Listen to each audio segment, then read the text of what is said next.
there is so much pressure in different business situations to like monetize something, and then Yes. you know there's all this emphasis on, well, how are we going to approach this strategically, and like what's the thinking that goes into like framing before we actually even start to create something.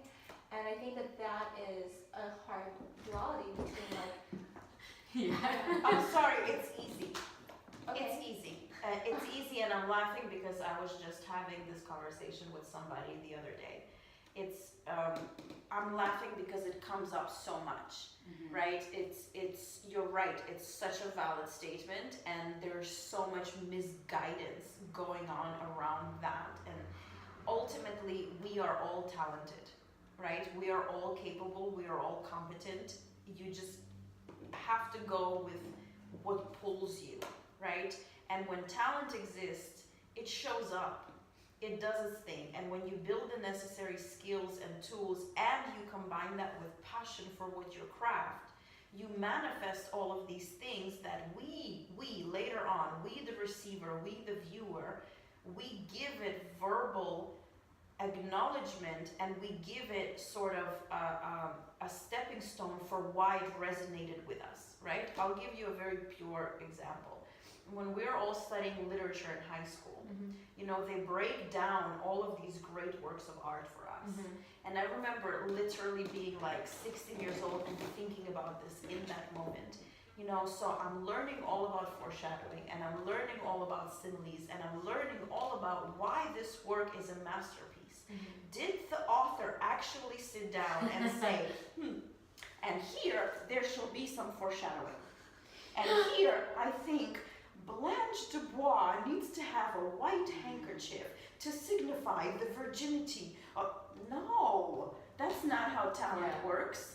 That's not how talent works. You cannot confine it in a marketing strategy. You could decipher why it was brilliant when it goes on market and resonates with people.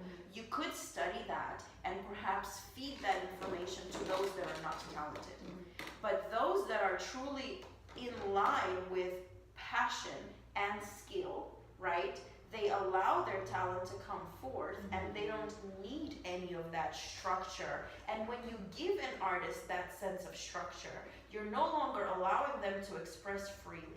You are now confining them to criticize whether or not they are expressing what they're passionate about into your box.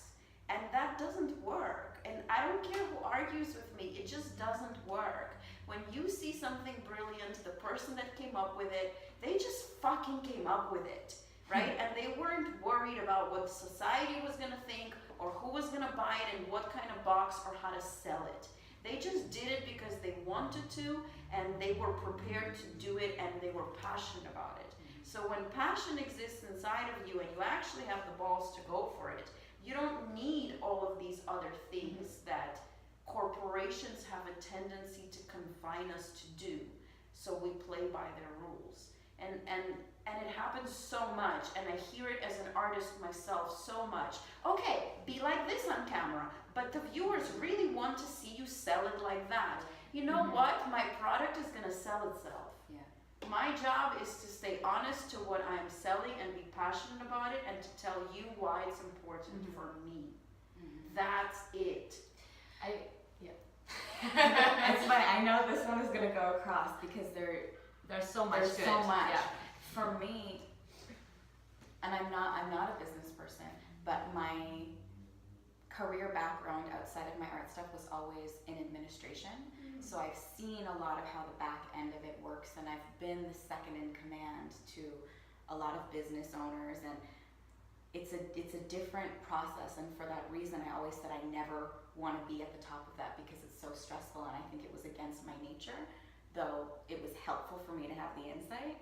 I think as an artist, for me, it comes down to energy and what spirit am I bringing to my creation process. Because if I start in the place of how do I make this successful, how do I make it good, and I try to have a formula, I can't create. But I know the benefit of using those skills, but for me, it has to be secondary. Primary has to be what is the truth, what is important, what do I need to say, and let it come out from a place of love and acceptance and faith that whatever it is going to be good and good enough, and let it come out. And then once it's out, to then say, this is great. What makes it great? How do I present this for what it is? But if I do it backwards, it's crippling. Right. Right. I think as well, what I wanted to add is that there's nothing wrong with asking other people for help or to collaborate with you.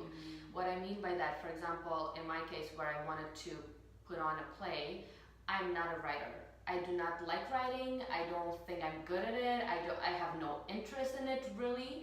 So for what I want to tell people what I imagine in my head and then go do it. The visionary. Yeah. So that's why it's like, it was so, and like for us it kind of just happened very organically. It's not like I asked Anya, go write, like it just, You gave me permission. yes.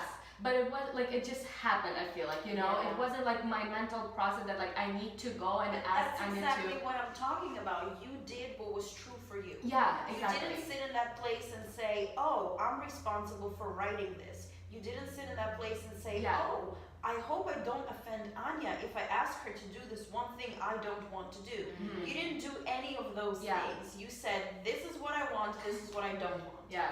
And then I said, oh my God, I get to write? Mhm. Oh my God, bless you. But I think a lot of people do think that they need to be able to do all of it, otherwise they're not talented.